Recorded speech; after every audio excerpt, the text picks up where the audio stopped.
نحمده ونصلي على رسوله الكريم اما بعد فاعوذ بالله من الشيطان الرجيم بسم الله الرحمن الرحيم رب اشرح لي صدري ويسر لي امري واحلل عقدة من لساني يفقهوا قولي۔ السلام علیکم ورحمۃ اللہ وبرکاتہ۔ ناظرین، پروگرام شہر رمضان کے ساتھ آپ کی خدمت میں حاضر ہوں۔ آج ہم توبہ اور استغفار کے بارے میں بات کریں گے۔ گزشتہ پروگرام میں ہم نے اخلاص پر بات کی، نیت کے صاف ہونے اور ہر کام کو صرف اور صرف اللہ کی خاطر کرنے کے بارے میں، کیونکہ اللہ سبحانہ و تعالیٰ اس کام کو قبول نہیں کرتا، وہ عمل اللہ کے نزدیک کوئی اہمیت نہیں رکھتا جو اللہ کے لیے نہ کیا گیا ہو۔ لیکن ہم انسان ہیں، ہم سے غلطیاں ہوتی ہیں، اور قدم کی پھسلن سے زیادہ بعض اوقات سوچ کی پھسلن ہوتی ہے۔ سوچ میں کس وقت کیا چیز شامل ہو گئی، بعض اوقات انسان خود بھی اس سے آگاہ نہیں ہوتا۔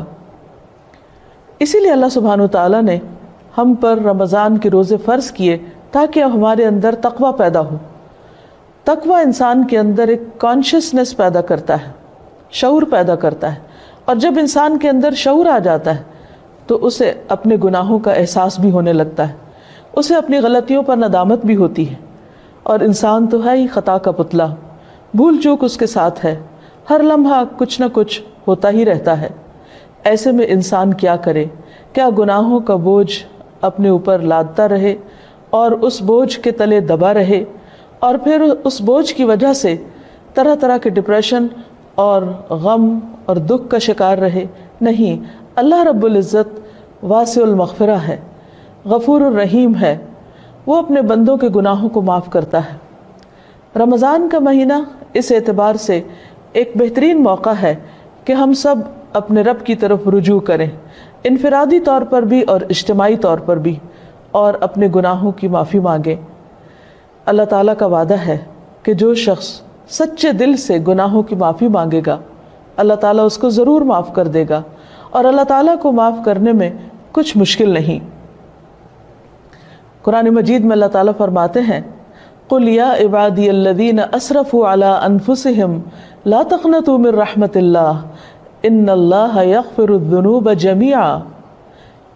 آپ کہہ دیجئے کہ اے میرے بندو، جنہوں نے اپنی جانوں پر زیادتی کی ہے، جنہوں نے خود پر ظلم کیا ہے، لا تقنطوا من رحمت اللہ، اللہ کی رحمت سے مایوس نہ ہو جاؤ، بے شک اللہ سارے گناہ معاف کر سکتا ہے۔ اللہ تعالیٰ کے لیے کچھ بھی مشکل نہیں۔ ضرورت اس بات کی ہے کہ بندہ سچے دل کے ساتھ، پورے اخلاص کے ساتھ اللہ تعالیٰ کی طرف رجوع کرے۔ ویسے تو رمضان بذات خود گناہوں کے کفارہ کا ذریعہ ہے۔ حدیث میں آتا ہے، نبی صلی اللہ علیہ وسلم نے فرمایا، وَرَمَضَانُ إِلَى رَمَضَانَ مُكَفِّرَاتٌ مَا بَيْنَهُنَّ إِذَا اجْتُنِبَتِ الْكَبَائِرُ۔ ایک رمضان دوسرے رمضان تک اپنے درمیان ہونے والے گناہوں کو مٹا دیتا ہے جبکہ کبیرہ گناہوں سے اجتناب کیا جائے۔ اسی طرح جب انسان ایمان اور احتساب کے ساتھ روزہ رکھتا ہے، وہ بھی اس کے گناہوں کی بخشش کا ذریعہ بنتا ہے، راتوں کا قیام بھی بخشش کا ذریعہ بنتا ہے۔ لیکن اس کے ساتھ ساتھ انسان کو پورے شعور کے ساتھ، پورے احساس کے ساتھ خود اللہ کی طرف رجوع کرنا چاہیے اور اپنے گناہوں کی معافی مانگنی چاہیے، خصوصاً کبیرہ گناہ، ان کے لیے معافی مانگنا ضروری ہے۔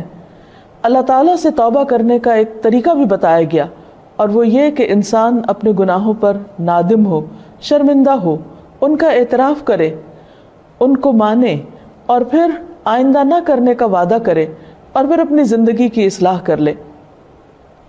انسان کی انسانیت اسی میں ہے کہ وہ اللہ تعالیٰ کی طرف رجوع کر لے اور گناہوں کا اعتراف کرے۔ انسان اور شیطان میں یہی فرق ہے۔ شیطان نے جب انسان کو یعنی آدم علیہ السلام کو سجدہ کرنے سے انکار کیا تو اس کے بعد جب اس سے پوچھا گیا کہ ما منعک اللہ تسجد اذ امرتک، اللہ تعالیٰ نے فرمایا کہ تمہیں کس چیز نے روکا تھا کہ تم سجدہ کرتے جبکہ میں نے تمہیں حکم دیا تھا؟ تو اس پر بجائے اس کے کہ وہ نادم ہوتا، اپنی غلطی کا اعتراف کرتا وہ اکڑ گیا اور اللہ سبحانہ وتعالیٰ کو بلیم کرنے لگا۔